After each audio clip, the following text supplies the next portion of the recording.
Johnson ഒപ്റ്റിക്കൽസിൽ തിങ്കൾ ബുധൻ വെള്ളി ദിവസങ്ങളിൽ രാവിലെ 10 മുതൽ ഉച്ചയ്ക്ക് 1 മണി വരെ കണ്ണ് ഡോക്ടറുടെ സേവനം ലഭ്യമാണ്. ഡ്രൈവിംഗ് ലൈസൻസിനുള്ള സർട്ടിഫിക്കറ്റുകളും എല്ലാ ബ്രാൻഡഡ് ഫ്രെയിമുകളും ഇവിടെ ലഭ്യമാണ്.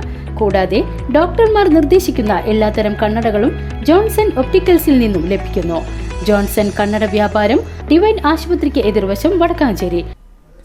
തദ്ദേശ സ്വയംഭരണ സ്ഥാപനങ്ങൾക്കുള്ള പ്ലാൻ ഫണ്ടും ഗ്രാന്റും വെട്ടിക്കുറയ്ക്കുകയും വികസന പ്രവർത്തനങ്ങൾ തടസ്സപ്പെടുത്തുകയും ലൈഫ് ഭവന പദ്ധതി അട്ടിമറിക്കാൻ ശ്രമിക്കുകയും ചെയ്യുന്ന UDF സർക്കാരിന്റെ ജനവിരുദ്ധ നയങ്ങൾക്കെതിരെ LDF കടങ്ങോട് പഞ്ചായത്ത് കമ്മിറ്റിയുടെ നേതൃത്വത്തിൽ കടങ്ങോട് പഞ്ചായത്ത് ഓഫീസിലേക്ക് മാർച്ചും ധർണയും സംഘടിപ്പിച്ചു.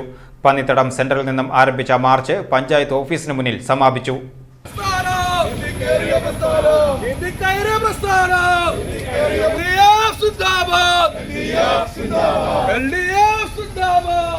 തുടർന്ന് നടന്ന ധർണ CPIM വടക്കാഞ്ചേരി ഏരിയ കമ്മിറ്റി അംഗം T. വസുനിൽകുമാർ ഉദ്ഘാടനം ചെയ്തു. CPI local secretary PV Johnson master അധ്യക്ഷത വഹിച്ചു. CPIM വടക്കാഞ്ചേരി ഏരിയ കമ്മിറ്റി അംഗം PS പ്രസാദ്, കടങ്ങോട് ഗ്രാമപഞ്ചായത്ത് പ്രസിഡന്റ് അഡ്വക്കേറ്റ് KM നൌഷാദ്, ജില്ലാ പഞ്ചായത്ത് മെമ്പർ മീന സാജൻ, LDF നേതാക്കളായ ഹംസ ഹാജി, MP റഫീഖ് തങ്ങൾ, TP Joseph, CH lash, Francis Kollannur എന്നിവർ സംസാരിച്ചു.